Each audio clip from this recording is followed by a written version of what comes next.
Good morning, everybody. Peter Zeihan here, coming to you from Colorado. Today, we're going to talk about what's going on in Ukraine and with the Trump administration. The new news is that the Trump administration, well, let me rephrase that. Donald Trump personally says that fairly soon the United States is going to be providing the Ukrainians with precision targeting information for the Russian energy system deep within the Russian Federation itself. Now, there's a lot of backstory that got us to this point, so let's handle that before we move forward. The U.S. administration, not just this one, all of them going back at least until the 70s, have always been a little paranoid about energy prices. As a result of just the nature of economics, energy demand tends to be inelastic. If you need a gallon of gas to get to work and the price of gas goes up by 100%, you still need a gallon of gas to get to work. So it tends to be something that is very politically sensitive, and as a rule, political leaders, presidents, are unwilling to do things that they know are going to drive up energy prices. Now, that relationship has loosened quite a bit in the last 20 years, largely because of the shale revolution in the United States, which has taken the United States from the world's largest oil importer to the world's largest oil exporter, which has some interesting effects on lots of things. But that general feeling remains. Now, back during the Biden administration, the Ukrainians started targeting Russian energy assets, most notably refineries, in an attempt to disrupt gasoline and diesel deliveries. The military tends to use diesel, the civilians tend to use gasoline. The idea was, if we can stop fuel flows, the Russians will be able to prosecute the war as much. In addition, the Russians don't have a lot of storage. So if they can't process fuel, they have limited export capacity, and that means that they will have to shut in some production. Well, the Biden administration shut that down because they were afraid of the impact that it was going to have on global energy prices, which is not a ridiculous point of view, but I still think it was wrong because the shale revolution has changed the math. But the previous administration really didn't understand petroleum energy economics, so I can't say I'm shocked that was the conclusion that they came to. Enter the Trump administration. The Biden administration was pretty pro-Ukraine. There were just a few things they didn't want him to do, like targeting energy. The Trump administration has been very erratic. In the early days, they were pathologically hostile to the Ukrainian government, up to and including inviting Zelensky to the White House just so they could yell at him. And relations, I don't want to say they're in the deep freeze, but they have not been great. Trump, as part of his re-election campaign, tried to convince everybody that he and Putin were best bros, and all it would take was one conversation between Trump and Putin for the war to end, which of course was always really incredibly stupid, because the war is happening for geopolitical reasons, and the only people think that the Russians invaded because Biden was president are Trump, the people around him, and some MAGA hardcore folks, because the Russians think it's hilarious that there are actually Americans who believe this. It's a strategic issue. It's a demographic issue. The Russians have been pushing towards the Carpathians since the 17th century. It didn't change because of who was in the White House. Anyway, the Russians have gone out of their way to denigrate the American president, to make fun of him, to call him stupid, in the Kremlin, behind closed doors, in European venues, with the Chinese. But that information, as a rule, doesn't make it back to Donald Trump, because Donald Trump has this really weird quirk. He feels that he has to be the smartest person in the room, and he likes to talk a lot. So what that means is he has gutted the top of the national security and foreign policy staff to make sure there's no one ever in the room with him that could tell him something that he doesn't want to hear or would make him not appear to be the smartest person in the room, which means he's basically gutted it completely. He's not using the State Department. He's not using the National Security Council. He has, however, installed a woman by the name of Tulsi Gabbard as the Director of National Intelligence, and she has gone through the CIA and the other intelligence bureaus and basically gutted them of the Russian experts top to bottom. And she's also the person who has the final say in what goes into the presidential daily brief, so she makes sure that anything that makes the Russians look bad doesn't actually make it into the brief. For example, Putin laughing openly on TV about Donald Trump's stupidity.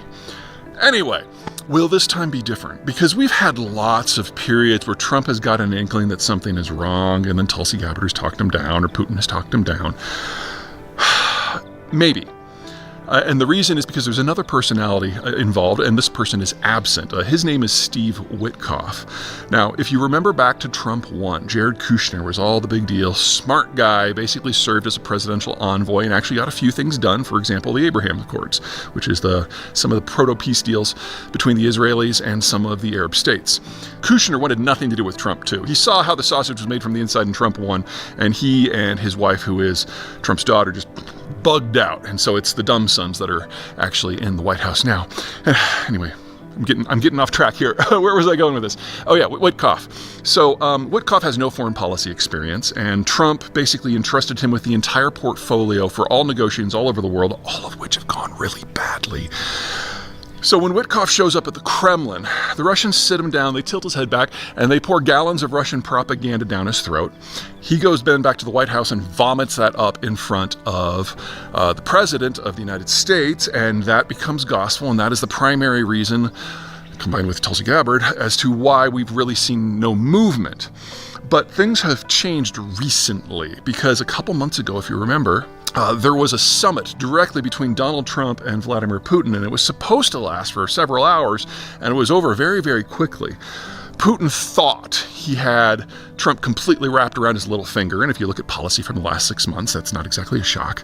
But Trump finally realized that this guy had been laughing at him for the whole time, and we started to get Trump looking at other bits of information, like, I don't know, media, or talking to his wife.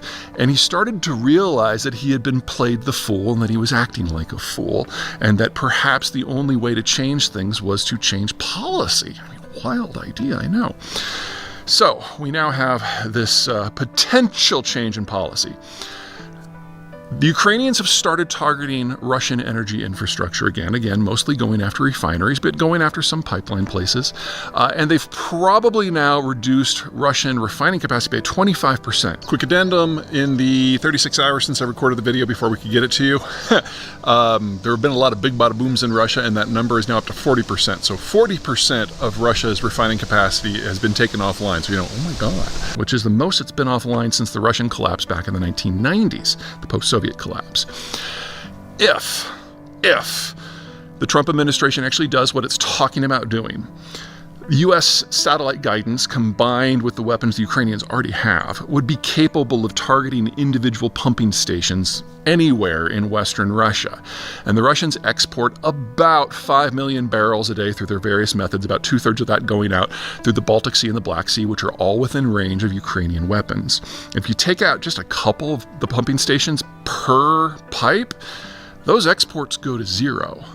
Now, the Ukrainian thinking is if you do that, you basically destroy what has been Russia's number one income source for the last 30 years, oil exports.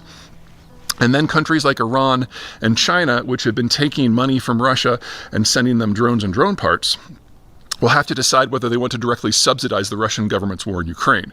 I find that unlikely. Iran is really in some dire straits right now. They need the currency. They don't want to treat Russia as a charity case. And the Chinese, that's probably a bridge too far, no matter how bad relations with the United States happen to be. So if that happens and the Russians have to fight on their own, it doesn't mean that the war is over, but it means you have a catastrophic shift in fortunes on both sides. Will this happen? That's entirely up to Donald Trump. He has changed his mind, by my math, 77 times since January 20th. Who knows? But once the intel is provided, for every day that it is there, the Ukrainians will definitely be striking. Both the Russians and the Ukrainians over the last year have been building up their drone capabilities, and we're now regularly seeing attacks that use hundreds of drones on each side. You combine that with the precision targeting information, much less Western weaponry, and you can have a really dramatic change in the course of the war in literally a matter of days. And we may about be there.